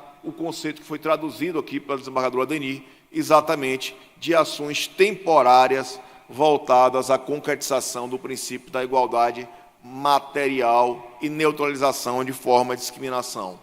No caso brasileiro, esse olhar para o passado envolve, evidentemente, não só o caso Brown. A inteligência artificial produziu essa nova interpretação do caso Brown, esse novo quadro do Rockwell, mas a ideia de que, voltando para o passado, e no nosso caso, voltando para a nossa Constituição Federal, que tem, o Sarlet traduz esse sentimento, e é o que se fala muito, Dwight Warkun, que a gente estudou tanto em direito alemão, que é exatamente a eficácia horizontal dos direitos fundamentais, que se volta também para as relações privadas. O nosso caso trabalhista, basicamente, relações privadas, evidentemente nós temos os casos de política pública, mas o nosso dia a dia é de relações privadas, em que nessas relações privadas, as ações afirmativas, as ações de inclusão, também têm vez, inclusive a partir do parâmetro de hermenêutica constitucional. O sentido normativo da Constituição, o professor Melinec de Carvalho Neto, da Universidade de Brasília, muito conhecido, é mineiro, mas já é radicado em Brasília há muito tempo, ele traduz uma noção de que a gramática das práticas sociais é uma ideia de você mudar o tecido social a partir da implementação de medidas concretas. Então, é preciso compreender como a sociedade se organiza, como ela tem as bases. No nosso caso, nós temos uma base escravocrata, uma base de exterminação dos povos originários, de pouca informação sobre os povos originários, de não compreensão da interseccionalidade de gênero, raça. Então, todo esse contexto faz com que essa gramática das práticas sociais seja tecida e tenha que ser atingida pelas ações afirmativas. O sentido normativo de Constituição, a importância de efetividade, e essa importância de efetividade se traduz na Resolução 492 de 2023. Eu me lembro quando a conselheira Ivana Farina, que tratou desse tema, eu ainda me encontrava na Procuradoria-Geral da República, na escola, e o debate das resoluções, das políticas, inclusive judiciárias, mudar o olhar do judiciário para gênero, raça, e esse olhar passa por uma prova diferenciada, por uma produção de prova diferenciada, por não tornar a vítima mais vítima do que ela é, por compreender que a prova em ações de assédio sexual, assédio moral, não é uma prova chapada, é uma prova indiciária, porque a gente precisa compreender que nós não vamos ter 100% de gravações, de conversas do WhatsApp, é muito mais um contexto. E eu me recordo do primeiro processo que eu trouxe à pauta do Tribunal Superior do Trabalho, ainda na SDI 2, sobre esse tema, evidentemente que causa muito espanto, porque era um contexto em que, primeiro, veio sob a forma de uma recomendação, depois uma resolução, em que se determina que o judiciário, vejam, eu julguei o caso da criança Miguel, envolve a criança Miguel, aquele caso da criança que foi colocado no elevador, as duas empregadas domésticas negras, mãe e filha, empregadas do município, quer dizer, um patrimonialismo absurdo. Vejam a inter-relação entre racismo, patrimonialismo, violência de gênero. E as alegações são sempre voltadas, eu ainda vou julgar em barra de declaração, são voltadas à falta de base legal da resolução. Uma resolução do CNJ carece de base legal, queridos amigas e queridas amigas? Evidentemente que não, porque é uma resolução que ela traduz um mandamento no Poder Judiciário para aplicação de um determinado sentido de percepção principiológica, que é o princípio de que nós não estamos lidando com uma sociedade igualitária, mas sim uma sociedade que reconhece os seus problemas e dá passos para essa igualdade. E o próprio Tribunal Superior do Trabalho, o próprio Conselho Superior da Justiça do Trabalho, os TRTs, todos participam, recentemente também incorporou agora a alguns outros protocolos de julgamento, inclusive o debate da infância, desembargador Lorival, que é um debate importante. Nós temos também ter um olhar para o trabalho infantil. A base do trabalho escravo é o trabalho infantil. Isso aí, todo mundo que participou de uma operação de trabalho escravo sabe que você aplica um questionário e, ao questionar ao escravizado, à escravizada, que idade você começou a trabalhar, 100% começaram a trabalhar na infância. Então, existe uma relação quase umbilical. Tratar desse sentido de ações afirmativas também é reconhecer que existe, como a professora Ara Pellegrini diz, um conflito de interesse público, e esse conflito tem que permitir espaços para medidas em que o próprio Estado, aí eu falo Estado no sentido lato, incluindo o próprio Poder Judiciário, caminham para reconhecer que as desigualdades demandam ações diferenciadas. Vejam que o contexto, assim como acontece com os processos estruturais, é muito amplo. Você tem educação, saneamento, discriminação racial, discriminação de gênero, todo um contexto em que se alude à necessidade de manejar ações voltadas ao interesse público. Nesse contexto de ações afirmativas, nesse contexto de ter uma ação redobrada para a perspectiva, nós não podemos admitir que as perspectivas sejam acusadas de falta de embasamento legal ou que a perspectiva de gênero, raça, sejam adotadas apenas como reforço argumentativo. Não é mais um argumento para usar no final da transcendência de um recurso. Na verdade, é algo para poder embasar um julgamento que precisa ser adotado. Esse caso que eu trago aqui, a baila, é exatamente o caso que eu mencionei há pouco, do menino Miguel, que me impressionou muito. Eu tenho uma filha de 2 anos de idade, e uma criança no elevador, imagine, com os botões apertados, né? Então, uma criança que não conhece o elevador, né? Temos que compreender que existe na sociedade um grau de diferenciação muito grande.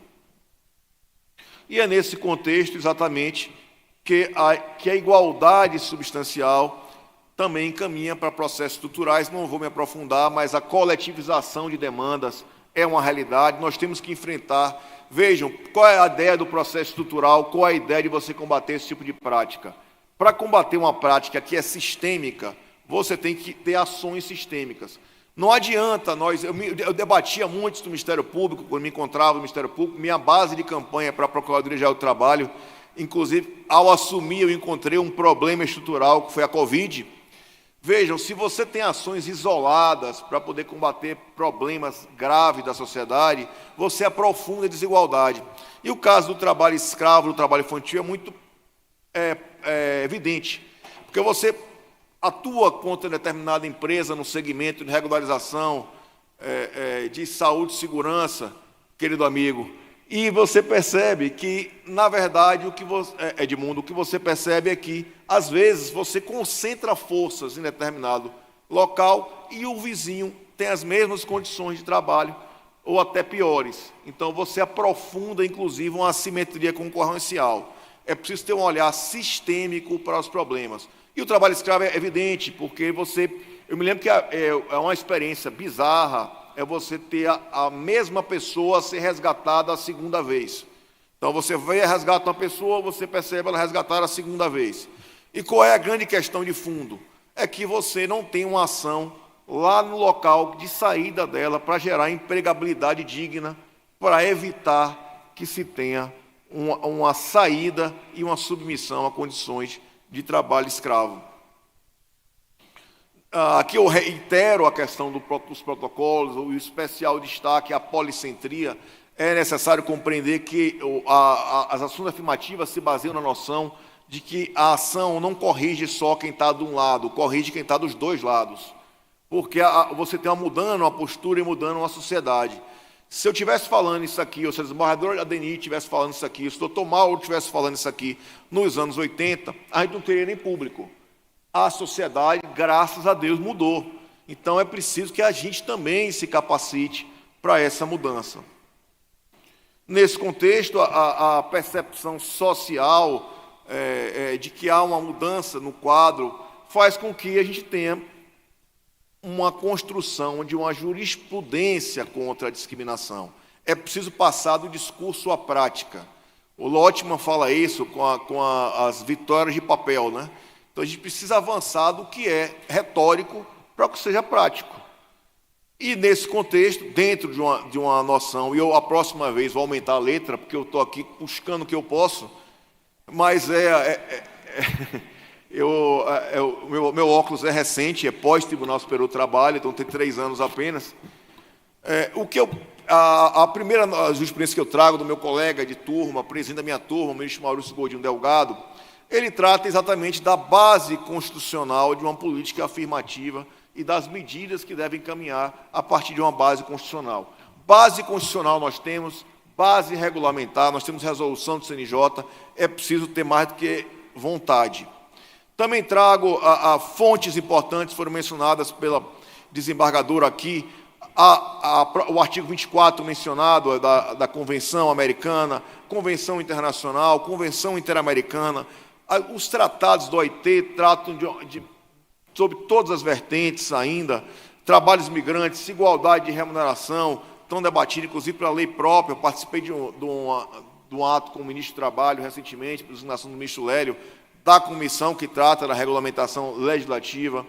A questão também discriminação em matéria de emprego, tratou-se aqui de uma questão bancária, uma das ações mais interessantes que eu vi, coletivas, uma ação do Ministério Público do Trabalho dos anos 2005, 2004, contra as entidades bancárias, e utilizava comparativos de mesma qualificação, mesmo acesso educacional e diferenças de remuneração entre homens brancos, mulheres negras, homens negros, homens brancos, se você tinha uma demonstração prática de que havia discriminação, e as defesas e o julgamento da época, colegas, foi baseado em que não havia validade para a prova estatística.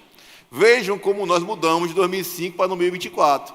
E o certo é que, tal como a ação do caso Brown, os casos Brown, que foram casos de implementação em sequência, o que resolveu no caso Brown foi o Civil Act de 1964, que mudou todo o sistema. Da mesma forma que nós estamos citando aqui uma mudança que ela vem muito mais a partir de construção, a partir de mudança de legislação também. A discriminação pode assumir um caráter passivo, que é o caráter da omissão. Se fala muito no silêncio dos juristas, essa expressão não é minha. Então, o silêncio dos juristas é exatamente o que nós precisamos romper para poder tratar e enfrentar temas como esse. Casos concretos de discriminação no âmbito da jurisprudência, eu citei a decisão do ministro Godinho, trago a decisão também da SDI 1, casos relacionados à discriminação racial do ministro Carlos Alberto Reis de Paula, negro, presidente do Tribunal Superior do Trabalho, que enfrentou esse tema, inclusive à luz da responsabilidade do preposto dos empregados. Vejam, isso em direito civil é uma coisa amplamente difundida recentemente, desde Clóvis Bevilacqua. Mas nós temos que dizer isso em relação a racismo. Se você tem um empregado que pratica racismo, evidentemente que você, como empregador, é responsável, porque a sua responsabilidade é por ato do preposto. Mas se você traduz isso para discriminação, aqui você já quer uma relativização, que é o que combateu o ministro Carlos Alberto Reis de Paula. Trago também um caso de uma ação civil pública. Eu cheguei a julgar casos desse.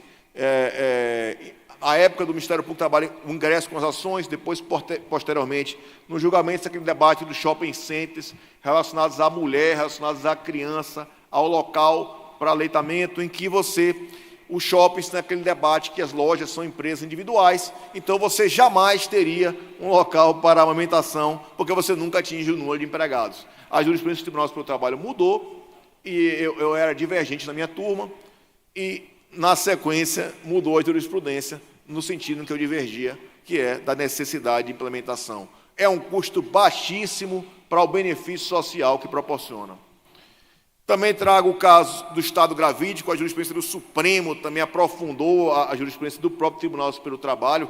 Vejam que, nesse particular, o Tribunal Superior do Trabalho era mais conservador que o próprio Supremo, porque os contratos temporários que o Supremo recentemente julgou, os cargos em comissão, etc., nós, na jurisprudência do TST, desembargador Dorival se recorda, éramos refratários dessa jurisprudência.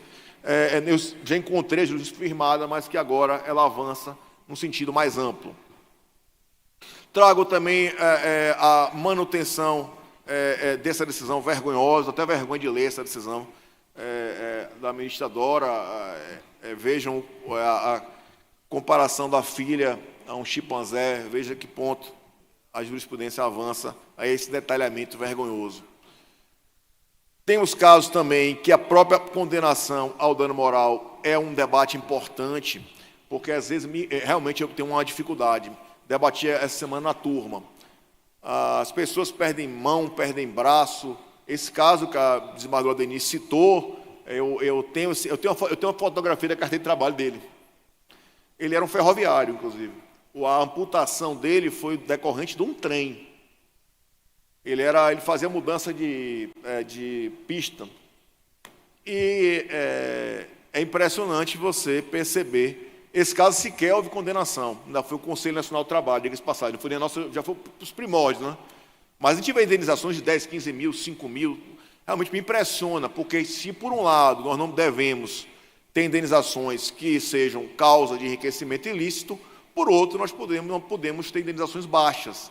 Isso também me preocupa, debati muito com o ministro Zé Roberto, com o ministro Godinho, da gente encontrar o Tribunal Superior do Trabalho não avança a esse nível, até pela questão de fatos e provas, mas tem a questão quando é irrisório ou quando atinge valores exorbitantes. Aqui é mesmo a funcionário chamado de macaco, é uma condenação também do Tribunal Superior do Trabalho, da minha turma, da relatora do ministro Zé Roberto Freire Pimenta.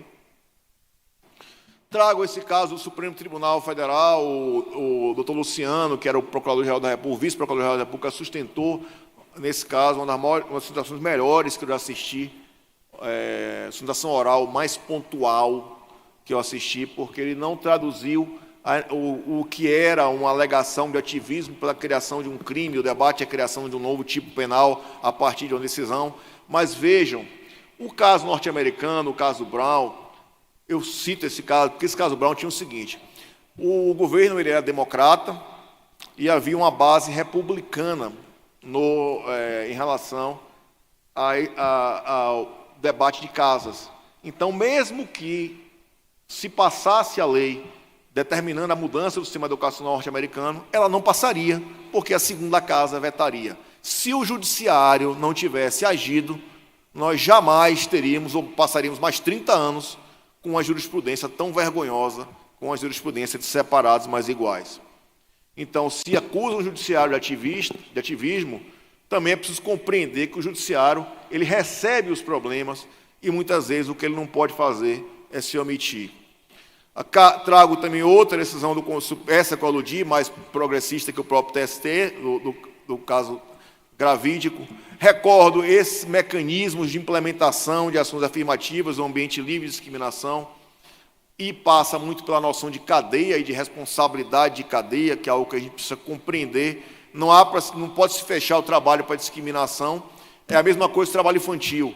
A indústria do chocolate dizer que o trabalho infantil não é culpa dela porque ela só compra o cacau. Então, é um fechar os olhos, é uma cegueira deliberada que nós todos vetamos. À guisa de conclusão, é preciso ter o delineamento fático adequado, foi aqui tratado desse delineamento adequado, é preciso ter um olhar estrutural, um olhar diferenciado para esse tipo de problema, é preciso, sim, adotar os protocolos. Por favor, sejam portadores dessa mensagem. Os protocolos não são fonte de privilégio, são fonte de igualdade. Então, nós precisamos trazer os protocolos para os centros de debates. Também não são fonte de criação normativa, porque são construções muito democráticas. Eu quero agradecer e me colocar à inteira disposição sempre, muito honrado poder participar aqui hoje. Muito obrigado.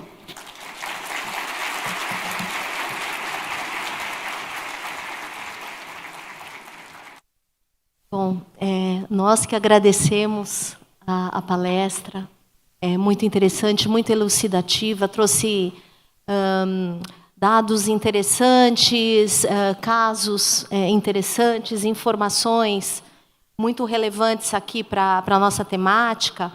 E agora eu vou finalizar esse painel, mas dizendo da importância realmente da jurisprudência e como nós, integrantes do Poder Judiciário, podemos, com as nossas decisões de caráter pedagógico, mas também com imposição de indenizações adequadas aos casos, podemos colaborar para atingir esse objetivo, que é o de evitar sempre condutas discriminatórias e evitar que elas se perpetuem.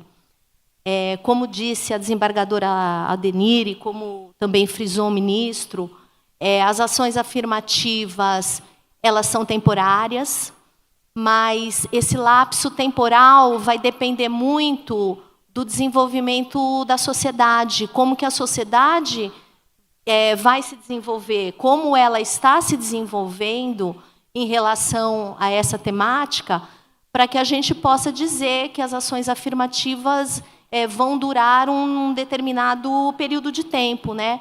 Qual será o ritmo dessas adequações que devem necessariamente ser feitas na sociedade, né?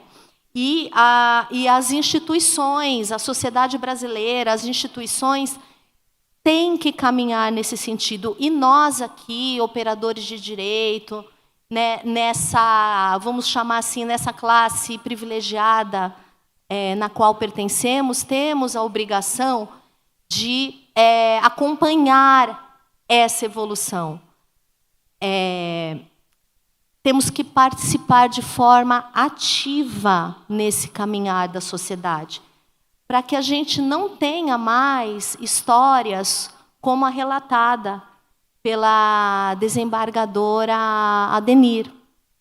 Então, eu conclamo a todos, eu tenho certeza de que todos sairemos daqui refletindo muito sobre o que foi colocado nesse painel, e eu conclamo que nós participemos ativamente desse movimento.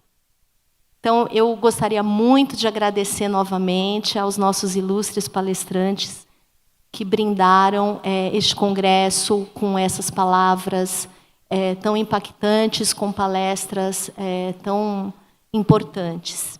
E agora eu vou passar a palavra, então, para o cerimonial, para finalizar aqui o painel.